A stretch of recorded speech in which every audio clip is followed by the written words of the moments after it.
Hello అండి, welcome back to our channel. హే రోజు స్టోరీ అందాల రాక్షసి సీజన్ 2 ఎపిసోడ్ 20.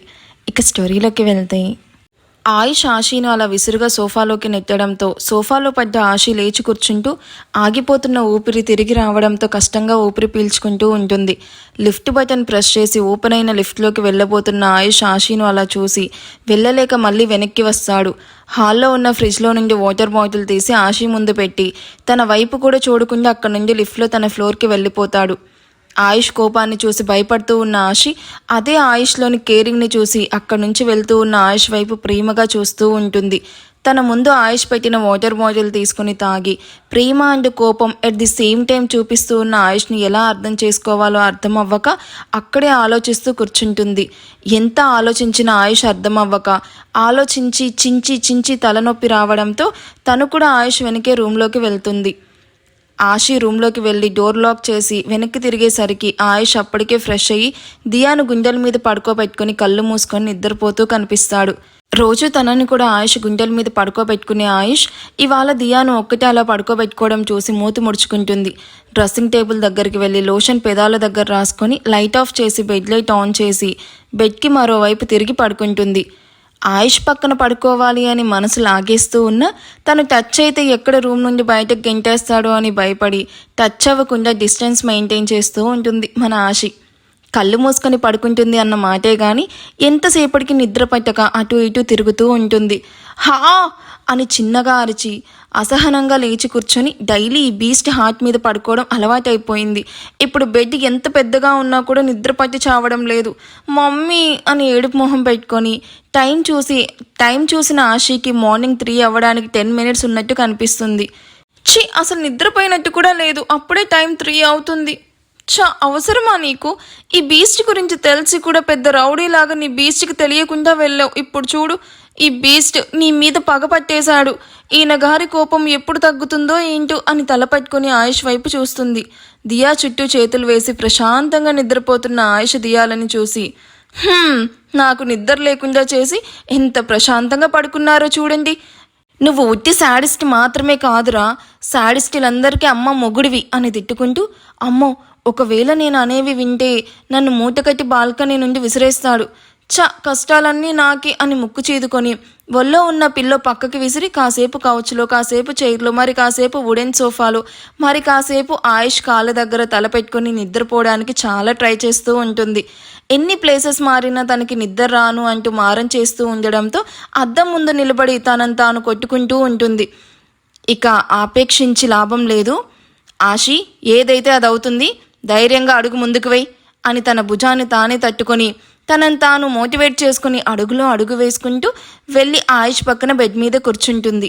మెల్లగా ఆయుష్ చేతిని పిల్లో మీదకి అడ్జస్ట్ చేసి ఆ చేతి మీద తలపెట్టుకుని ఆయుష్ టీషర్ట్ని తన పిడికిల్లో బంధించి ప్లీజ్ ఆయుష్ గారు, నేను లేచే వరకు లేవకండి అని మెల్లగా చెప్పి ఆయుష్ బుగ్గన తన పెదాలు అద్ది మీరు నన్ను తిట్టినా సరే మీకు దూరంగా నేను అస్సలు ఉండలేను, ఐ లవ్ యూ ఆయుష్ గారు అంటూ ప్రశాంతంగా కళ్ళు మూసుకుంటుంది. ఎవరో మంత్రం వేసినట్టు కళ్ళు మూసుకున్న 10 నిమిషాల్లోనే ఆశ డీప్ స్లీప్లోకి వెళ్తుంది. తను నిద్రపోతుంది అని తన ఊపిరి పీల్చే వేగంలో తేడా తెలియడంతో అప్పటి వరకు కళ్ళు మూసుకొని పడుకోనున్న ఆయుష్ నెమ్మదిగా కళ్ళు తెరిచి ఆశి వైపు చూస్తూ ఎందుకే నాకు కోపం తెప్పించే పనులు చేస్తావు, నీకు దూరంగా ఉండడం నాకు కూడా చాలా కష్టంగా ఉంది అంటూ ప్రశాంతంగా నిద్రపోతున్న ఆశి వైపు చూస్తాడు.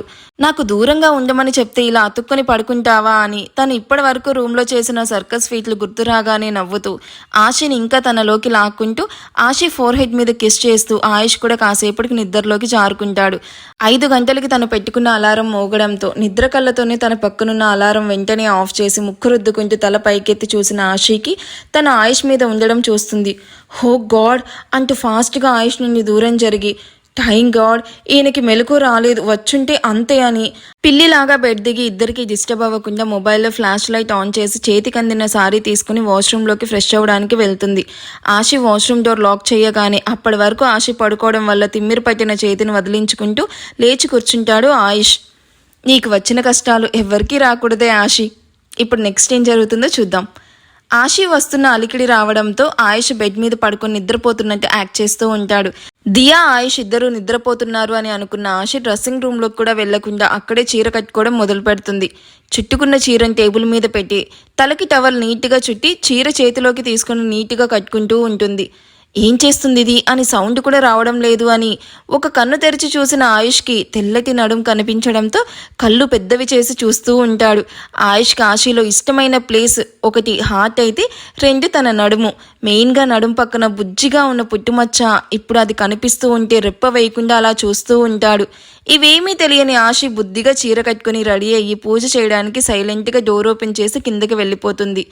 ఆశి వెళ్ళగాని ఆయుష్ బెడ్ మీద కూర్చొని, హబ్బా మార్నింగే నాకేంటి టార్చర్, ఛ, ఎదురుగా అంత అందం కనిపిస్తూ ఏమి చేయలేక పంతంగా ఉండాల్సి వస్తుంది, ఛ అంటూ విసురుగా వెళ్ళి షవర్ కింద నిల్చుకున్న ఆయుష్కి నీటి బిందువులతో తెల్లటి పాలరాతి బొమ్మలా ఉన్న ఆశి నడుమే కనిపిస్తూ ఉంటే జుట్టులోకి వేళ్లు పోనిచ్చి, కంట్రోల్ ఆయుష్, ఆశీకి నీ మీద భయం ఉండాలంటే కొద్ది రోజులు నువ్వు తనకి కష్టమైనా సరే దూరంగా ఉండక తప్పదు అని కళ్ళు మూసుకొని తన ఫీలింగ్స్ కంట్రోల్ చేసుకుని ఫ్రెష్ అయ్యి డ్రెస్అప్ అయ్యాక దియా నుదుటిన ముద్దు పెట్టి జిమ్ రూమ్కి వెళ్తాడు. అప్పటికే జిమ్ రూమ్లో ఉన్న విక్రమ్, మోహిత్ ఆయుష్ని చూసి హాయ్ బావా, గుడ్ మార్నింగ్ అని ఇద్దరు విష్ చేస్తారు. ఆయుష్ కూడా ఇద్దరికి గుడ్ మార్నింగ్ అని చెప్పి తన మిషన్ దగ్గరికి వెళ్ళి జిమ్ స్టార్ట్ చేస్తాడు. జిమ్ టైం అయ్యే వరకు ముగ్గురు కూడా చెవుల్లో ఇయర్ బడ్స్ పెట్టుకుని సాంగ్స్ వింటూ జిమ్ని ఫినిష్ చేస్తారు. గంట తర్వాత ముగ్గురు అలసిపోయి మొహాన పట్టిన చెమట తుడుచుకుంటూ ప్రోటీన్ షేక్ తాగుతూ అక్కడే కూర్చొని జనరల్ టాపిక్స్ మాట్లాడుకుంటూ ఉంటారు. సో నైట్ డిన్నర్ అయ్యాక ఎక్కడికి వెళ్ళావు బావా? ఆశీ నీకు ఎన్నిసార్లు కాల్ చేసినా లిఫ్ట్ చేయలేదు. నేను కూడా 12 వరకు హాల్లో తనతో పాటే ఉన్నాను. ఆ తర్వాత స్లీప్ కంట్రోల్ చేసుకోలేక నా రూమ్కి వెళ్ళిపోయాను. అసలు ఎక్కడికి వెళ్ళావు? మధులిక ఫ్లాట్కి వెళ్ళాను అని మొహంలో ఎటువంటి ఎక్స్ప్రెషన్ లేకుండా ఆన్సర్ ఇస్తాడు. వాట్ అంటూ ఇద్దరు అదిరిపడి ఒకరి మొహాలు ఒకరు చూసుకుంటూ షాకింగ్గా చూసుకుంటూ, మధులిక ఏంటి, అసలు ఆ అమ్మాయి ఎవరు అంటూ అర్థం అవ్వక అడుగుతాడు. నిష్ను మ్యారేజ్ చేసుకోవాలి అనుకున్న అమ్మాయి, అండ్ ఆ అమ్మాయి నిషాన్ ఆఫీస్లో ఎంప్లాయీ. అక్కడే నిష్ను లవ్ చేసింది. ఆయుష్, నువ్వేం చెప్పాలనుకుంటున్నావు? మాకేం అర్థం కావట్లేదు. ఆ అమ్మాయి నిష్ను ట్రాప్ చేసి తనను మ్యారేజ్ చేసుకోవాలని ప్లాన్ చేసింది అంటూ మొత్తం పిన్ టు పిన్ జరిగింది మొత్తం చెప్పి, అందుకే ఆ వర్క్ ఫినిష్ చేయడానికే వెళ్ళాను. అది ఫినిష్ అయ్యేసరికి లేట్ అయిపోయింది. ఏంటి, నిష్ నీకు తెలియకుండా ఇన్ని రోజులు ఆ అమ్మాయికి షెల్టర్ ఇచ్చాడా అని ఆశ్చర్యపోతూ, అసలు నువ్వు ఈ విషయాన్ని ఎలా కనిపెట్టావా ఆయుష్? నీకు అంత టైం ఎక్కడుంది? కొత్త ప్రాజెక్ట్తో అటు పెళ్లి పనుల్లో చాలా బిజీగా ఉన్నావు కదా, నీకు అసలు టైం ఎలా సరిపోతుంది?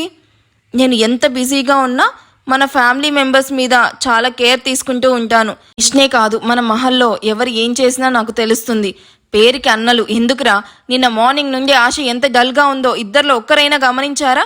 మళ్ళీ రక్త సంబంధం సినిమా చూపిస్తారు, ఎందుకు అడుక్కు తినడానికా అని వెటకారంగా చూస్తూ, అన్నయ్య అంటే చెల్లికి సపోర్ట్ చేయడం మాత్రమే కాదు, తను కష్టాల్లో ఉంటే మీ కళ్ళల్లో నీళ్లు కాదు రక్తం రావాలి. తను చెప్పకపోయినా సరే తన ప్రాబ్లంను కనిపెట్టాలి, అప్పుడే మీరు బ్రదర్స్ అనిపించుకుంటారు.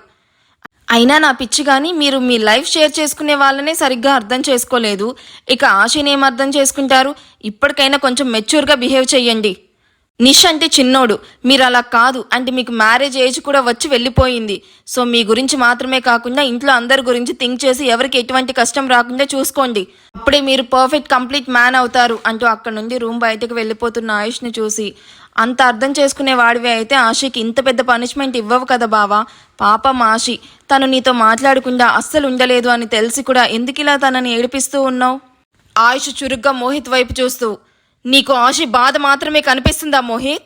నా పెయిన్ నీకెందుకు కనిపించట్లేదు అంటున్న ఆయుష్ గొంతులో బాధ విని విక్రమ్, మోహిత్ కళ్ళల్లో తెలియకుండానే నీళ్లు తిరుగుతాయి. ఇప్పటికే ప్రాణంగా ప్రేమించిన అషిక దూరమై బ్రతికి ఉండగానే నరకాన్ని చూశానురా. నా అషిక ఆశీ రూపంలో తిరిగి వచ్చిందని ఎంతో ఆనందంగా ఉన్నాను. ఆశీ దియాలతో ఆనందమైన జీవితాన్ని ఊహించుకుంటున్నాను. కానీ ఆశి ఎంత బాధ్యతగా ఉంటుందో అంతే తింగరి పనులు కూడా చేస్తుంది. ఆ పనులు కొన్నిసార్లు తన ప్రాణాలు కూడా తీయచ్చు. అది నీ చెల్లికి చెప్తే బుర్రకెక్కడం లేదు. ఇంకా ఇలాంటి పనులు చేస్తూ ఉంటుంది. ఆ మధులిక ఎంత క్రూయల్ మైండ్ ఉన్న అమ్మాయో తెలుసా? అలాంటి అమ్మాయి దగ్గరికి ఒంటరిగా వెళ్ళింది. అసలే ఆ మధులికకి ఆశ అంటే ద్వేషం. ఆ కోపంతో ఆశని ఏమైనా చేసుంటే? ఆ ఊహ కూడా భరించలేనట్టు మోహిత్, విక్రమ్ ఆయుష్ వైపు కంగారుగా చూస్తారు. ఇందుకు 1000 రెట్లు నా గుండె భయంతో కొట్టుకుంది తెలుసా? సో నీ చెల్లి ఇంకోసారి ఎలాంటి తిక్క పనులు చేయకుండా ఉండాలంటే నేనిప్పుడు ఇలాగే కఠినంగా ఉండాలి, తప్పదు అని చెప్పి అక్కడ నుండి వెళ్ళిపోతున్న ఆయుష్ని చూసి ఆయుష్ బాధ కూడా అర్థం చేసుకుని ఇద్దరు ఫ్రెష్ అవ్వడానికి తమ రూమ్కి వెళ్ళిపోతారు. ఆయుష్ ఆశీకి ఇచ్చిన పనిష్మెంట్తో ఎంతమంది ఏకీభవిస్తున్నారు? ఆయుష్ తన జిమ్ ఫినిష్ చేసి రూమ్కి వెళ్ళేసరికి అప్పుడే నిద్రలేచిన దియా బెడ్ మిడిల్లో కూర్చొని కళ్ళు నరుముకుంటూ ఆశీ కోసం రూమ్లో తన కళ్ళను అటూ ఇటూ తిప్పుతూ చూస్తూ ఉంటుంది. అది చూసిన ఆయుష్ గుడ్ మార్నింగ్ దియా అంటూ దియాని ఎత్తుకుని ముద్దు పెడుతూ ఇప్పుడే లేచావా బంగారం అంటూ తన జుట్టును సరిచేస్తూ ప్రేమగా అడుగుతాడు. గుడ్ మార్నింగ్ డాడ్ అంటే ఆయుష్ మెడ చుట్టూ చేతులు వేసి బుగ్గన కిస్ ఇస్తూ yes dad just now I wake up మమ్మ ఎక్కడా ఈ టైంకి నాకు మిల్క్ తీసుకొని వచ్చేది కదా అంటూ రూమ్లో కనిపించని ఆశీ కోసం చూస్తూ అడుగుతూ ఉండగా అంతలో రూమ్లోకి దియా కోసం మిల్క్ గ్లాస్ అండ్ ఆయుష్కి కాఫీ తీసుకొని ట్రేతో వస్తూ కనిపిస్తుంది. దియా నేను ఫ్రెష్ అయ్యి వస్తాను, చెమట పట్టిందిరా, నువ్వు ఇలా టచ్ చేయకూడదు సరేనా అంటూ దియాను బెడ్ మీద కూర్చోబెట్టి టవల్ తీసుకుని వాష్రూమ్లోకి వెళ్ళబోతాడు ఆయుష్. ఆయుష్ గారు మీకు కూడా కాఫీ తీసుకుని వచ్చాను, తాగి వెళ్ళండి అంటున్న ఆశీ వైపు సీరియస్ లుక్ ఇచ్చి గట్టిగా వాష్రూమ్ డోర్ లాక్ చేసుకుంటాడు. ఈ పొగరికి ఏం తక్కువ లేదు అని మూతి తిప్పుతూ అలాంటప్పుడు దియాని ఎత్తుకోకూడదు అండ్ ఎత్తుకొని టచ్ చేయకూడదు అంటే దియాకి ఏం అర్థమవుతుంది అని ఆయుష్ని తిట్టుకుంటూ ఆయుష్ కోసం తెచ్చిన కాఫీ తనే తాగేసి ఆయుష్ కోసం డ్రెస్ తీసి పెట్టి దియా మనం కాసేపు గార్డెన్లో టైం స్పెండ్ చేద్దాం పదా అని మిల్క్ తాగిన దియాను తీసుకుని గార్డెన్లోకి వెళ్ళి దియాను సన్ రైజ్లో కాసేపు కూర్చోబెట్టి హాఫ్ అన్ అవర్ తర్వాత దియాకి బాత్ చేయించడానికి రూమ్లోకి తీసుకుని వస్తుంది. అప్పటికే ఆయుష్ ఫ్రెష్ అయ్యి ల్యాపీ పట్టుకొని సీరియస్గా వర్క్ చేస్తూ కనిపిస్తాడు. తను తీసిన డ్రెస్ కాకుండా వేరే డ్రెస్ వేసుకున్న ఆయుష్ బిహేవియర్కి ఆశీ కళ్ళల్లో నీళ్లు తిరుగుతాయి.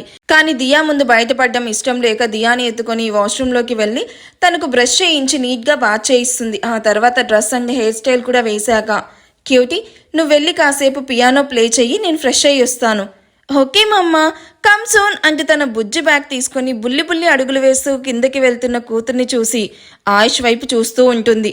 తను 15 నిమిషాలుగా ఉన్న చోట నుండి కదలకుండా ఆయుష్ని చూస్తూ ఉన్నా అది ఆయుష్కి తెలుస్తూ ఉన్నా సరే చూపు కూడా తిప్పకుండా వర్క్ చేసుకుంటూ ఉన్న ఆయుష్ బిహేవియర్కి నిజంగా ఆశీకి చెప్పలేనంత బాధగా అనిపిస్తూ ఉంటే బుగ్గల మీదకి జారిన కన్నీటిని తుడుచుకుంటూ ఏడుస్తూ వాష్రూమ్కి వెళ్ళిపోతుంది. కాసేపటికి వాష్రూమ్ నుండి బయటకు వచ్చి తల తుడుచుకుంటూ రూమ్ని నీట్గా సర్దడం మొదలు పెడుతుంది. తను నీట్గా రెడీ అయ్యాక ఆయుష్ ముందు నిల్చుకొని ఆయుష్ గారు మీతో మాట్లాడాలి అంటూ లో వాయిస్తో అడుగుతుంది. ఆయుష్ నుండి నో రెస్పాన్స్. అయినో నేను చేసింది తప్పే, మీకు చెప్పకుండా అలా వెళ్ళడం తప్పే, ఒప్పుకుంటున్నాను. ప్లీజ్ ఇప్పటికైనా మాట్లాడండి ఆయుష్ గారు, మీరు మాట్లాడకపోతే నాకు నిజంగా పిచ్చి పట్టేలా ఉంది. ఆశీ వైపు తల కూడా తిప్పడం లేదు మన ఆయుష్. మీకు చెప్పకుండా ఇంకెప్పుడు ఎక్కడికి వెళ్ళను, ప్లీజ్ క్షమించండి ఆయుష్ గారు. No response. ఆయుష్ గారు మీరు ఇలా సైలెంట్గా ఉంటే మీ సైలెన్స్ కూడా నా గుండెల్లో బుల్లెట్ సౌండ్లా వినిపిస్తూ ఉంది. ప్లీజ్ ఆయుష్ గారు నన్ను తిట్టడానికైనా నోరు తెరవండి. స్టిల్ ఆయుష్ నుండి నో డైలాగ్స్. ఆశి ఆయుష్ వైపు చూసి ఏడుస్తూ మీరు మాట్లాడకపోతే నేను ఫుడ్ కూడా తినను ఆయుష్ గారు, ఎందుకంటే నన్ను ఇలా ఏడిపిస్తూ ఉన్నారు, ప్లీజ్ మాట్లాడండి. ఆయుష్ తన ల్యాపీ క్లోజ్ చేసి తన బ్లేజర్ వేసుకొని మిర్రర్ ముందు నిల్చుకుని హెయిర్ సెట్ చేసుకుంటూ పర్ఫ్యూమ్ స్ప్రే చేసి ఆశి వైపు చూడకుండా తన బ్యాగ్ అండ్ మొబైల్ తీసుకుని ఆ రూమ్ నుండి వెళ్ళిపోతాడు. ఆయుష్ తనని అలా ఇగ్నోర్ చేయడంతో ఆశకి చాలా బాధగా అనిపిస్తుంది. ఆయుష్ వెళ్ళిన వైపే చూస్తూ ఎందుకు ఇలా ఏడిపిస్తున్నారు ఆయుష్ గారు, మీకు దూరంగా ఉండలేనని తెలిసి కూడా నాకు ఎందుకు ఇలాంటి శిక్ష వేస్తున్నారు అని మౌనంగా కన్నీళ్లు పెట్టుకుంటూ ఆయుష్కి బ్రేక్ఫాస్ట్ పెట్టాలని గుర్తొచ్చి కన్నీళ్లు తుడిచి ఫాస్ట్గా కిందకి వెళ్తుంది. అప్పటికే అందరూ డైనింగ్ టేబుల్ దగ్గర చుట్టూ కూర్చోవడంతో ఆశి వచ్చి పెట్టేంత వరకు దియా తినదు కాబట్టి అందరూ ఆశి కోసం వెయిట్ చేస్తూ ఉంటారు. ఆశి రాగానే దియాకి బ్రేక్ఫాస్ట్ని తనకి ప్లేట్లో సర్వ్ చేసి దియాకి తినిపిస్తూ ఆయుష్కి కూడా వడ్డించబోతుంది. ఆయుష్ తన ప్లేట్ వెనక్కి తీసుకొని నాకు ఎవరు వడ్డించాల్సిన అవసరం లేదు అని కోపంగా చెప్పి తన ప్లేట్లో తానే వడ్డించుకొని తింటూ ఉంటాడు. అది చూసిన అందరూ ఆశి వైపు బాధగా చూస్తూ ఉంటే ప్రణవి మాత్రం ఆనందంగా చూస్తూ వావ్ చూస్తుంటే వీళ్ళిద్దరికి ఏదో గొడవ అయినట్టుంది, అది ఇంకా పెద్దది చేసి వీళ్ళను శాశ్వతంగా దూరం చెయ్యాలి అని నవ్వుకుంటూ ఆయుష్కి పొలమారి దగ్గుతూ ఉంటే అయ్యో బావా కేర్ఫుల్ అంటూ ఆయుష్కి గ్లాస్ అందిస్తుంది.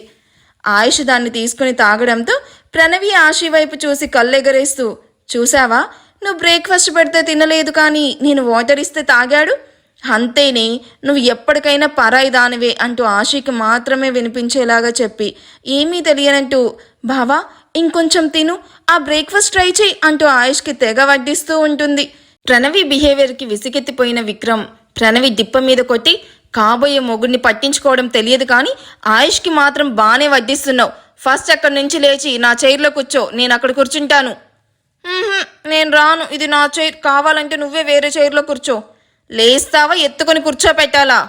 వీడికి మోషన్స్ కాను, నన్ను కాసేపు కూడా హ్యాపీగా ఉండనివ్వడు, దొంగ సచ్చినోడు అని తిట్టుకుంటూ విక్రమ్ చైర్లో కూర్చుంటుంది. ఆయుష్ ఫాస్ట్గా బ్రేక్ఫాస్ట్ కంప్లీట్ చేసి ఎవరి వైపు చూడకుండా అక్కడ నుండి డైరెక్ట్గా ఆఫీస్కి వెళ్ళిపోతాడు. అది చూసిన ఆయుష్ వెళ్ళిన వైపు కన్నీళ్లతో చూస్తూ ఉంటుంది. ఈ ఎపిసోడ్ మీకు ఎలా అనిపించింది? మీ లైఫ్లో మీ పార్ట్నర్తో ఎప్పుడైనా ఇలాంటివి ఫేస్ చేశారా? నేనైతే చేశాను. ఆ టైంలో కొంచెం ఏడుపు వస్తుంది, బాధేస్తుందిలే, తర్వాత మాత్రం చాలా ఫన్నీగా ఉంటుంది. సో మీరు కూడా ఇలాంటివి ఫేస్ చేస్తుంటే నాతో షేర్ చేసుకోండి. అండ్ వీడియో నచ్చితే ప్లీజ్ లైక్ చేసి హైప్ ఇవ్వడం అస్సలు మర్చిపోవద్దు. Thank you for watching. Bye.